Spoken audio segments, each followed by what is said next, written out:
आज हम चर्चा करेंगे आधुनिक भारतीय इतिहास के महत्वपूर्ण टॉपिक असहयोग आंदोलन के बारे में, अर्थात नॉन कोऑपरेशन मूवमेंट के बारे में। सबसे पहले हम इस आंदोलन के कारणों को समझेंगे, फिर उसके बाद हम असहयोग आंदोलन के प्रारंभ, उसके क्रियान्वयन और उसके समापन तक की चर्चा करेंगे। अंत में हम इसके दूरगामी परिणाम और निष्कर्ष तक पहुंचेंगे। तो आइए हम शुरुआत करते हैं। प्रथम विश्व युद्ध के समय ब्रिटिश सरकार द्वारा भारतीयों को स्वराज एवं उत्तरदायी सरकार देने का आश्वासन दिया गया था। गांधी जी के आह्वान पर प्रथम विश्व युद्ध में भारतीय सैनिकों के द्वारा ब्रिटेन का पूरा साथ दिया गया। प्रथम विश्व युद्ध में ब्रिटेन और उसके सहयोगी देशों के जीत के बावजूद भी भारत को स्वशासन के नाम पर कुछ भी नहीं मिला। सन 1919 ईस्वी में मॉन्टेग्यू चेम्सफोर्ड रिफॉर्म्स लाया गया, जो भारतीयों की मांग को पूरा करने में सर्वथा निष्फल था। इस रिफॉर्म्स के द्वारा सिख समुदाय के लिए पृथक निर्वाचन का अधिकार देने से भारतीय स्वतंत्रता प्रेमियों को घोर निराशा हुई।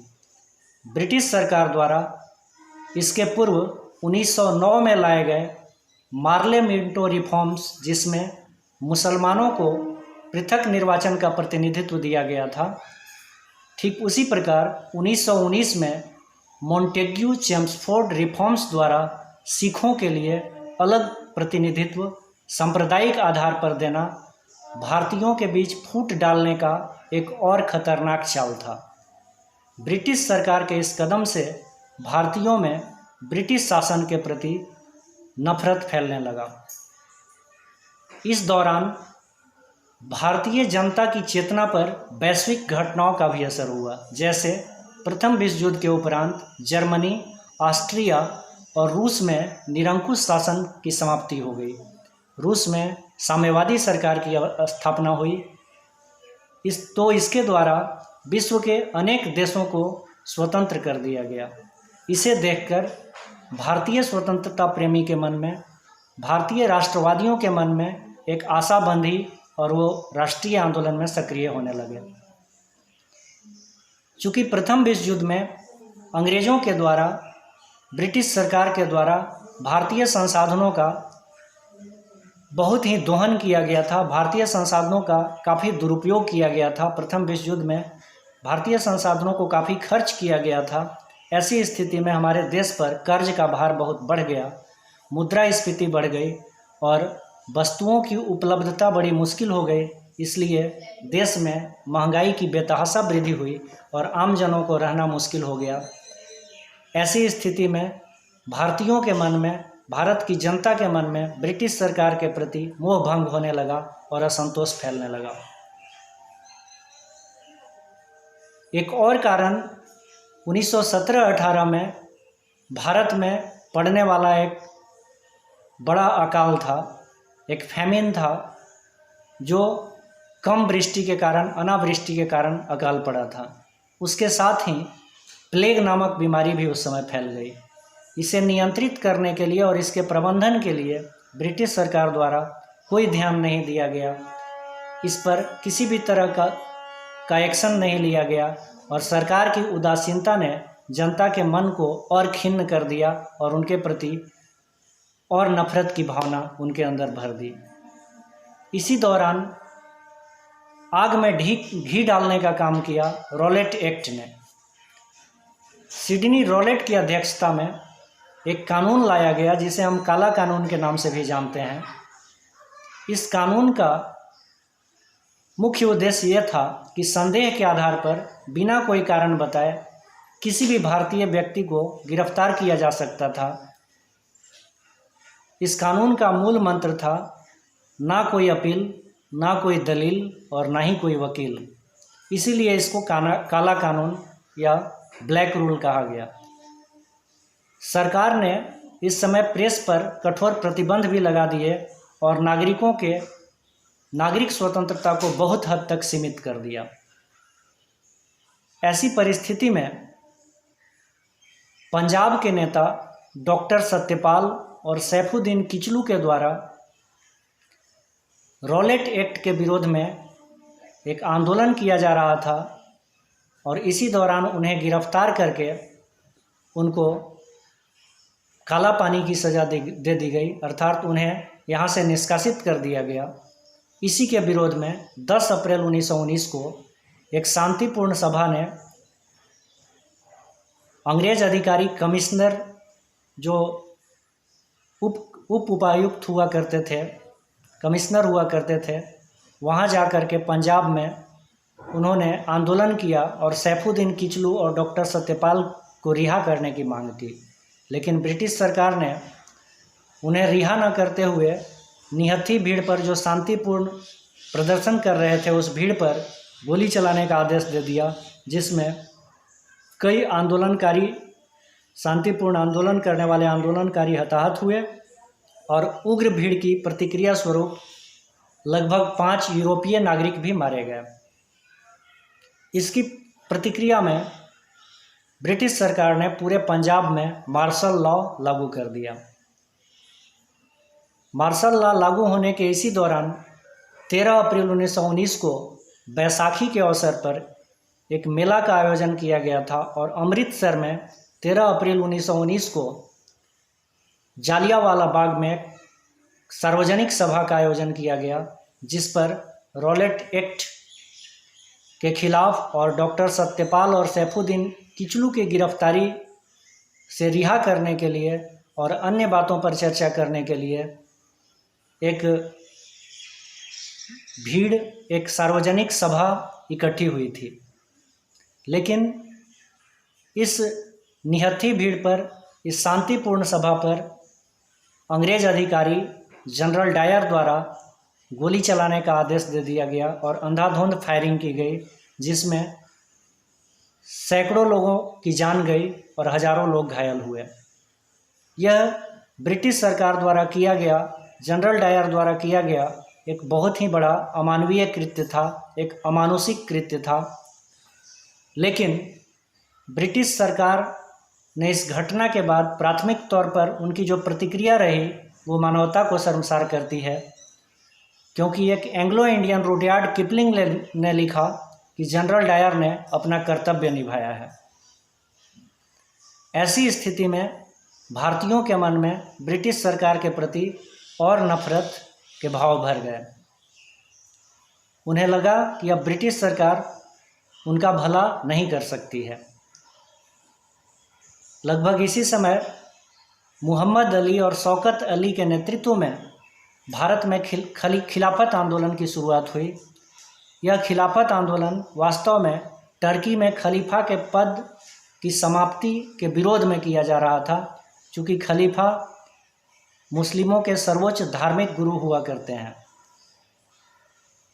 भारत के परंपरावादी मुसलमान ब्रिटेन द्वारा खलीफा के पद की समाप्ति किए जाने के विरोध में ब्रिटिश सरकार के खिलाफ भारत में आंदोलन करने के लिए इकट्ठे हुए थे और इसी क्रम में अखिल भारतीय खिलाफत कमेटी का गठन किया जाता है।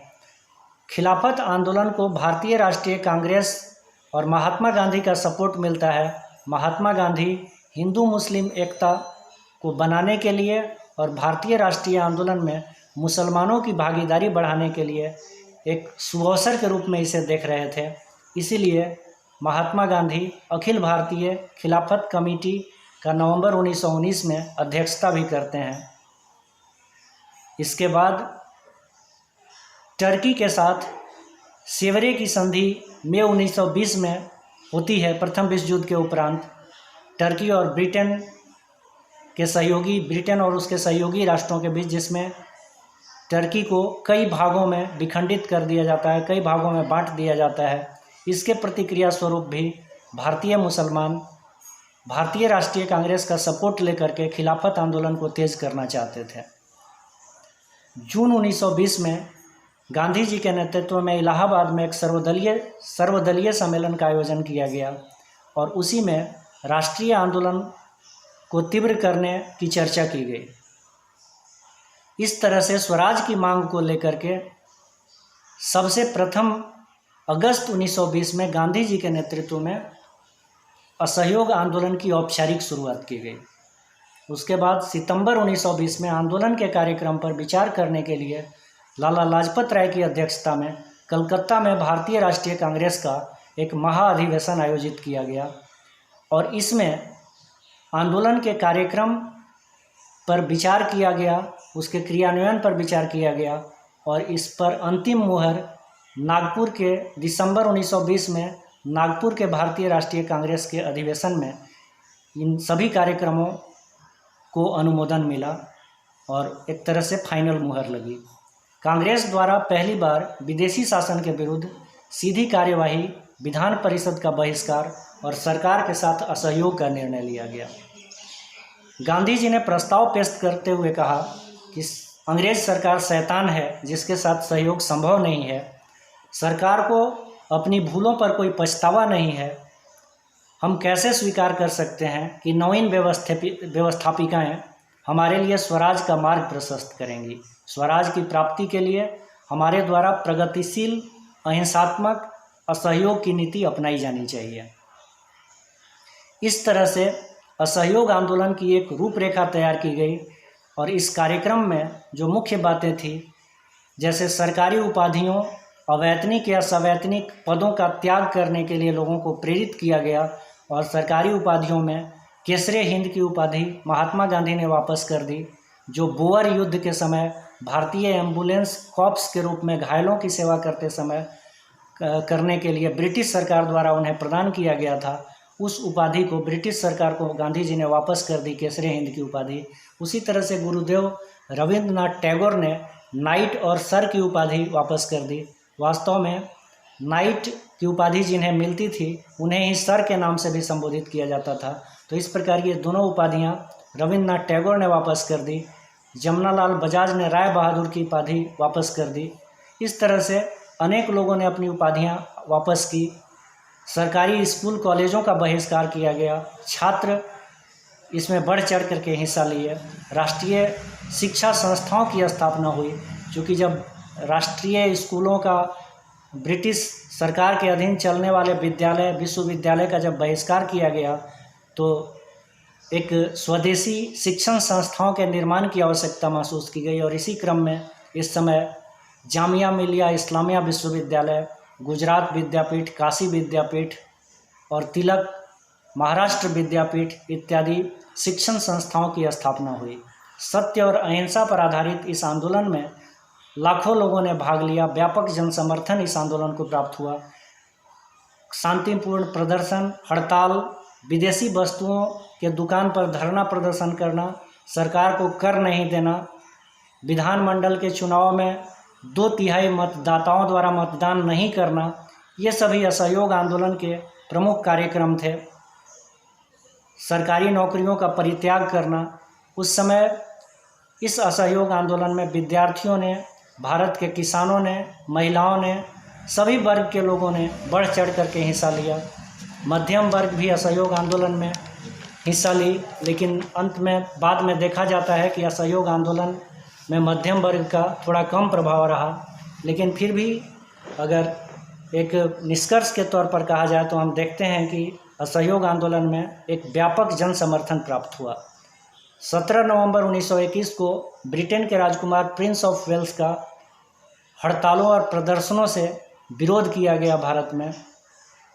इसके विरोध में ब्रिटिश सरकार ने बहुत ही तीव्र दमन चक्र चलाया। आंदोलन को कुचलने के लिए लगभग 30,000 लोगों को जेलों में बंद कर दिया गया। और दिसंबर 1921 में इसी क्रम में हकीम अजमल खां के नेतृत्व में कांग्रेस का अधिवेशन, भारतीय राष्ट्रीय कांग्रेस का अधिवेशन अहमदाबाद में आयोजित किया गया।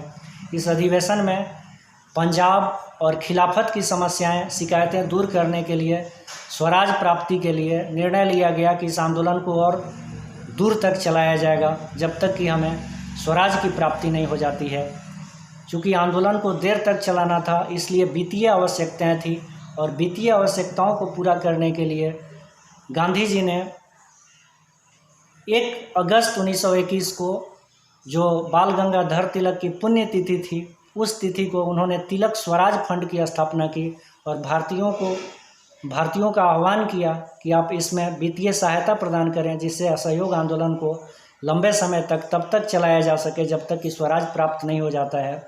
और लगभग इसमें 1 करोड़ रुपए चंदा, उस समय 1 करोड़ रुपए इकट्ठा हो गए तिलक स्वराज फंड में। ये एक बहुत बड़ी उपलब्धि थी उस समय में असहयोग आंदोलन के लिए। दुर्भाग्यवश 5 फरवरी 1922 का दिन था जब गोरखपुर जिला उत्तर प्रदेश में चौरी चौरा नामक गांव में एक शांतिपूर्ण प्रदर्शनकारी जो सत्य और अहिंसा पर आधारित प्रदर्शन कर रहे थे, वो चौरी चौरा नामक जगह से जब गुजर रहे थे तो वहाँ की पुलिस ने उनके साथ बर्बरतापूर्ण व्यवहार किया अंग्रेज़ों के इशारे पर, और पुलिस द्वारा बर्बरतापूर्ण व्यवहार किए जाने से, उनके दुर्व्यवहार से क्षुब्ध होकर शांतिपूर्ण प्रदर्शनकारी उग्र हो गए और उन्होंने पुलिस थाने में आग लगा दी। इस प्रकार पुलिस थाने में लगभग दारोगा सहित लगभग 22 पुलिसकर्मी जलकर मारे गए, और इस अहिंसक आंदोलन को हिंसा के रूप में परिणत हो जाने से हिंसा के पुजारी गांधी जी बहुत दुखित हुए और उन्होंने असहयोग आंदोलन को स्थगित करने की घोषणा कर दी। असहयोग आंदोलन को स्थगित कर देने से भारत के बहुत सारे महत्वपूर्ण नेता इसका विरोध किए। जैसे मोतीलाल नेहरू ने कहा कि अगर कश्मीर में गलती होती है तो उसकी सज़ा कन्याकुमारी के लोगों को क्यों दिया जाए, उत्तर की गलती दक्षिण के लोगों को क्यों भोगना पड़े, किसी एक स्थान के पाप का कारण सारे देश को इसका दंड देना उचित नहीं है।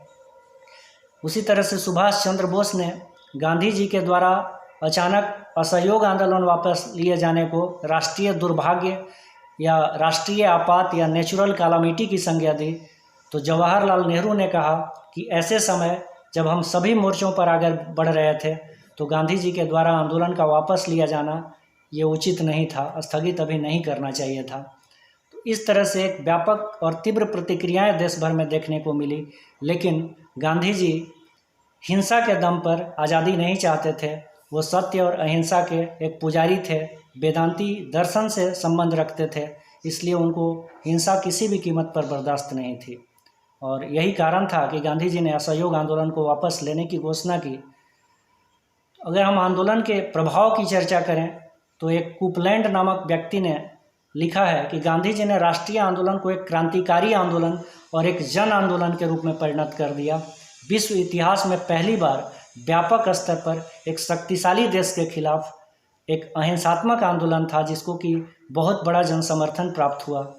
भारतीयों में आत्मसम्मान और निर्भीकता की भावना का उदय हुआ, हिंदू मुस्लिम एकता का प्रचार प्रसार हुआ, राष्ट्रीयता की भावना का प्रसार हुआ, स्वदेशी के प्रति लोगों में लगाव उत्पन्न हुआ, कुटीर उद्योगों का विकास हुआ, लघु उद्योगों का विकास हुआ, क्योंकि उस समय हम देखते हैं कि लगभग विदेशी कपड़ों के आयात में लगभग 50% की कमी आ गई। तो इस तरह से जो ब्रिटिश अर्थव्यवस्था थी उस पर भी इसका फर्क पड़ा। साम्राज्यवादी देशों को ये पता चल गया कि अब उनकी शक्ति अजेय नहीं है और उनको जीता जा सकता है, उनको एक दिन हटना पड़ेगा। मतलब उसका प्रभाव पड़ा 1857 की क्रांति के बाद। अगर देखें तो ये एक अहिंसक आंदोलन होने के बावजूद भी अपना बहुत बड़ा प्रभाव छोड़ा।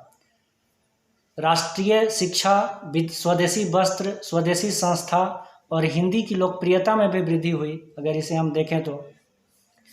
उसके अतिरिक्त ये अगर हम संक्षेप में कहें तो अभूतपूर्व सफलता मिली विद्यार्थियों के लिए, किसानों के लिए, और शिक्षण संस्थाओं की जो स्थापना हुई। कृषक अपनी भावनाओं को जमींदारों के खिलाफ भी व्यक्त कर सके जो पहले से उनका शोषण करते आ रहे थे। ब्रिटिश सरकार के साथ साथ उन्होंने जमींदारों के विरोध में भी अपनी भावनाओं का प्रदर्शन किया। ये सभी इसके सकारात्मक पक्ष हैं। अगर हम कुछ पंक्तियों में नकारात्मक पक्ष की चर्चा करना चाहें तो असहयोग आंदोलन में हमने देखा कि राजनीति में धर्म का प्रवेश हुआ, क्योंकि जिस धर्म के आधार पर खिलाफत आंदोलन का निर्माण हुआ, भारत में खिलाफत आंदोलन की शुरुआत हुई, उसी खिलाफत आंदोलन के नेता भारतीय राष्ट्रीय कांग्रेस से इसलिए मिलते हैं कि उनको खिलाफत आंदोलन में भारतीय राष्ट्रीय कांग्रेस का सहयोग प्राप्त हो जाए। और धर्म के नाम पर राष्ट्रीय आंदोलन में भाग लेना बहुत ज़्यादा टिकाऊ साबित नहीं हुआ, क्योंकि जब खिलाफत आंदोलन की सार्थकता समाप्त हो गई, जब तुर्की में मुस्तफ़ा कमाल पाशा के द्वारा 1922-23 में लोकतांत्रिक गणराज्य रिपब्लिक की स्थापना कर दी गई और स्वयं ही खलीफा का कोई महत्व नहीं रह गया। राष्ट्रीय शिक्षा संस्थाओं का निर्माण किया गया तुर्की में, महिलाओं को व्यापक अधिकार प्रदान किए गए। तो खिलाफत आंदोलन की सार्थकता, प्रासंगिकता पूरी तरह समाप्त हो गई। और इस समय बाद में देखा जाता है कि भारतीय राष्ट्रीय आंदोलन में वैसे मुसलमान जो केवल धर्म की वजह से भारतीय राष्ट्रीय कांग्रेस या राष्ट्रीय आंदोलन से जुड़े थे, वो धीरे धीरे हटने लगे और मुस्लिम लीग और सांप्रदायिक भावनाएं, जो अलगाववादी भावनाएं थी, उस तरह के लोग फिर राष्ट्रीय आंदोलन से अलग हो जाते हैं। तो इसके दूरगामी प्रभाव को, अगर कुछ नकारात्मक प्रभाव को कहा जा सकता है तो ये निश्चित रूप से कहा जा सकता है कि जिस आंदोलन का उद्देश्य गांधी जी और मौलाना अबुल कलाम आज़ाद जैसे लोगों ने देखा हिंदू मुस्लिम एकता के रूप में उसका प्रचार प्रसार किया, वो असहयोग आंदोलन की समाप्ति और खिलाफत की प्रासंगिकता की समाप्ति के बाद 1924 के बाद खिलाफत की प्रासंगिकता जब समाप्त हो जाती है तो देखा जाता है कि हिंदू और मुसलमान फिर से अलग होते हुए दिखते हैं। तो निश्चित रूप से ये एक नकारात्मक प्रभाव है। और दूसरा कि असहयोग आंदोलन का अचानक स्थगित हो जाना, इसका एक मनोवैज्ञानिक प्रभाव जो पड़ा जनता के ऊपर, वो अच्छा नहीं था। धन्यवाद।